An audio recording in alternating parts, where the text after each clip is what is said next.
सिर्फ एक इंसिडेंट जो हमारा जो बद्दी का हुआ, जो एक लेडी थी इंडस्ट्रियल बैकग्राउंड की थी और दिल्ली में थे, दिल्ली से थोड़ा बीमार होकर के वो जब दिल्ली में कोरोना वायरस का हल्ला शोर ज़्यादा पड़ा तो उसके बाद वहाँ से निकल करके बद्दी पहुँचे, अपने गेस्ट हाउस में रुके और गेस्ट हाउस में रुकने के बाद फिर वो बीमार हुए, पीजीआई चले गए और वहाँ उनकी मृत्यु हो गई।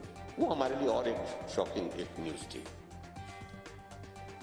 तो ऐसी परिस्थिति में फिर उसके बाद फिर और भी ज़्यादा अलर्ट हुए। उसके परिवार के 4 लोग पॉजिटिव निकले, लेकिन चारों के चारों जैसे सीएस ने बताया कि तो चारों के चारों जो है मेदांता हॉस्पिटल दिल्ली रहे, अपने आप चले गए, अपनी इच्छा से चले गए थे।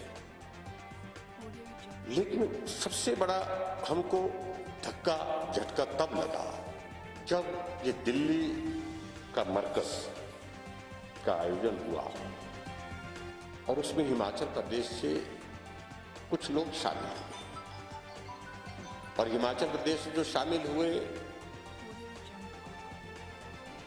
वहां से वो वापिस भी आ गए, वापिस अपने अपने रास्ते आए और उसमें कॉन्टैक्ट हिस्ट्री भी उन्होंने एस्टेब्लिश की अपनी।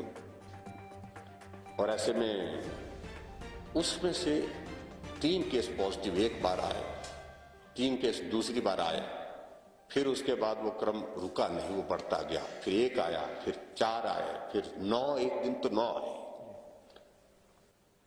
कुल मिलाकर के जो आपको जानकारी दी कि total positive cases Himachal Pradesh में 39 है और उन 39 में से 25 जो है वो मरकज में गए हुए लोग या मरकज में गए हुए लोगों के साथ कांटेक्ट की वजह से।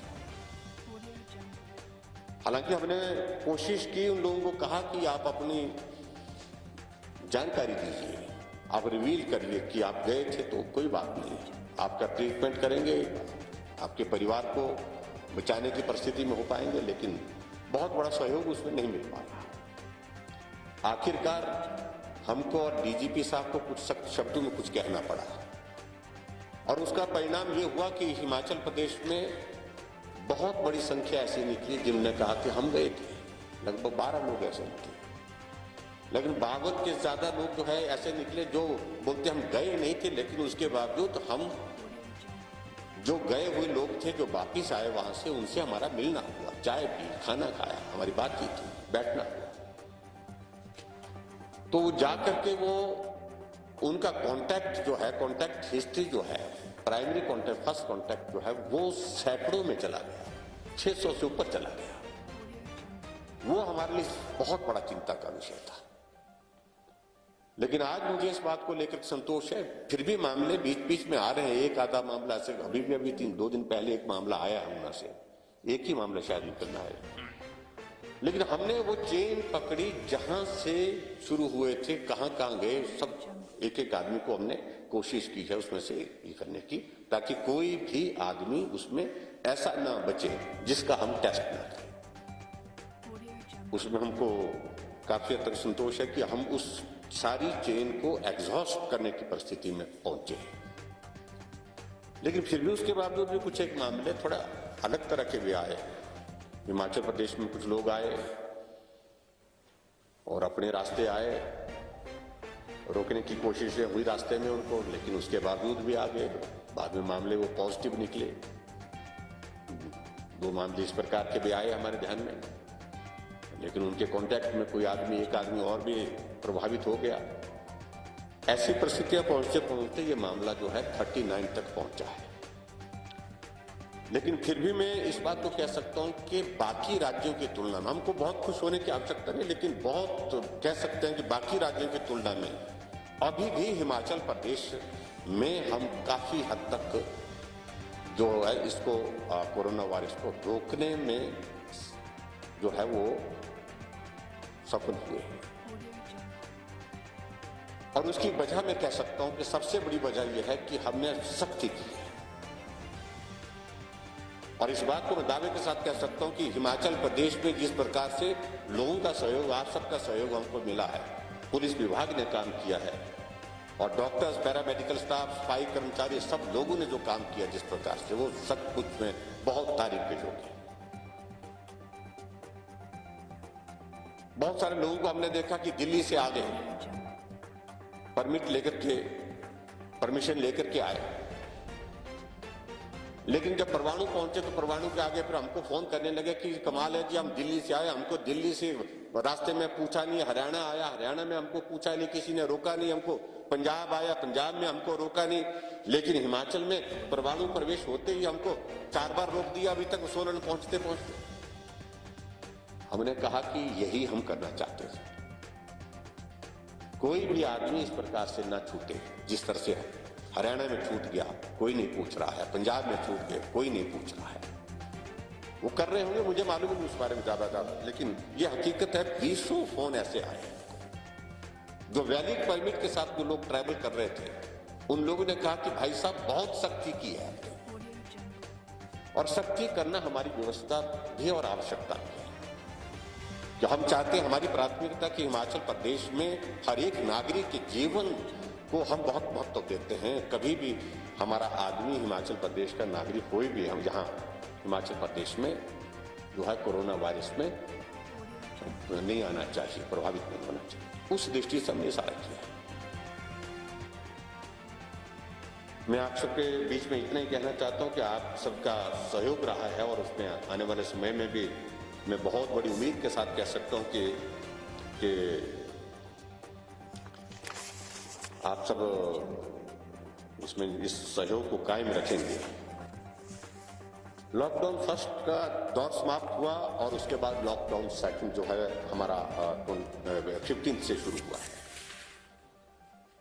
और वो 15 से 20 तक आज तक लगभग उसमें कोई बहुत चेंजेस नहीं थी।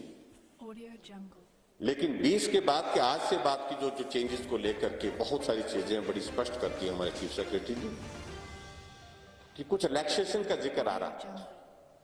फिर बात ये चली कि अब रिलैक्सेशन का मतलब है कि भी इसमें भी रिलैक्सेशन, इसमें भी रिलैक्सेशन। हमने कहा नहीं, कुछ सीमित बातों के लिए, सीमित चीजों के लिए सीमित रिलैक्सेशन ही दे पाएंगे, क्योंकि हमारी प्राथमिकता यह है कि अगर अभी तक हमने जो व्रत धारण किया है, आप सब लोगों ने किया है, हिमाचल प्रदेश के नागरिकों ने किया है, जिसमें बहुत बड़ा उनका सहयोग, वो व्रत नहीं टूटना चाहिए। अभी तक हिमाचल प्रदेश में हमारे 12 जिलों में से 6 जिले प्रभावित हो गए। हमीरपुर की घटना भी ताजा है, जहां 2 मामले आए हैं, अन्यथा हमारे 7 जिले अभी तक बिल्कुल ऐसे थे जो इस प्रभाव से दूर थे, एक भी मामला नहीं था। लेकिन कहीं भी चूक हुई तो स्वाभाविक रूप से ये मामले फिर आगे बढ़ते बढ़ते हर जगह पहुंचने की परिस्थिति में आई। एक हमारे लिए सबसे बड़ा चिंता का विषय था, जो पूरी सब जगह से जोर से जो जिसके लिए प्रेशर बहुत ज्यादा आया, वो इस बात के लिए था कि जो लोग बाहर फंसे हैं वो घर आना चाहते हैं, बच्चे हैं, और उनकी पीड़ा को हम समझ सकते हैं। स्वाभाविक रूप से इससे कठिन दौर किसी आदमी के लिए जिंदगी में हो नहीं सकता है। उनकी तकलीफ को समझना, उनकी पीड़ा को समझना, यह हमारा दायित्व भी था। और मैंने व्यक्तिगत रूप से, मैं सुबह से शाम तक सैकड़ों फोन स्वयं व्यक्तिगत रूप से सुनता हूं, और किसी ने हमारे दोनों फोन जो है, मोबाइल जो मेरे पर्सनल जिनको मैं अपने यूज करता हूं, वो फोन जो है फेसबुक में भी डाल दिए कि किसी को अगर हिमाचल जाना है तो यहां संपर्क करें, इन नंबर पर संपर्क करें। और संपर्क करते करते ये स्थिति होगी कि रात को और दिन को मतलब सोना, मतलब बैठना 5 मिनट के लिए बैठना मुश्किल। आधे घंटे में अगर फोन न उठाए तो 70, 80, 90 मिस्ड कॉल की ये आती थी, और उससे एक अंदाजा आसानी से लगाया जा सकता था कि कितना डिस्ट्रेस लोग हैं, वो लोग बच्चे हैं, पेरेंट्स हैं, कोई भी है जो लोग ऐसी परिस्थिति में हमको फोन कर रहे हैं।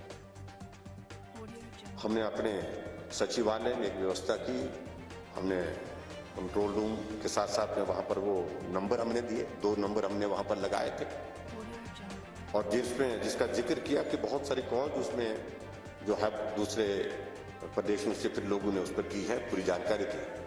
और उसके माध्यम से एक मैकेनिज्म भी हमने डेवलप, जो मदद जिसकी की जा सकती है। ठीक है, जो आदमी सीधा घर आने की बात कह रहा था उसके लिए कठिनाई, वो सारे मामले संभव नहीं थे, लेकिन फिर भी उसके बावजूद किसी को क्यों जरूरत थी, किसी चीज की, राशन की जरूरत थी, अकोमोडेशन में कोई प्रॉब्लम आ गई, हमने कहा चंडीगढ़ में हिमाचल भवन में रह लो, हमने कहा दिल्ली में प्रॉब्लम आ गई, अगर आपको बहुत दिक्कत है तो आप हिमाचल भवन तक पहुंचो, वहीं पर रह लो। यहां तक दूसरे प्रदेशों ने इस प्रकार से अपने भवन शायद नहीं खोले होंगे, लेकिन हमने किए। ऐसी घड़ी इसमें इन सारी चीजों का क्या और उपयोग करेंगे हम?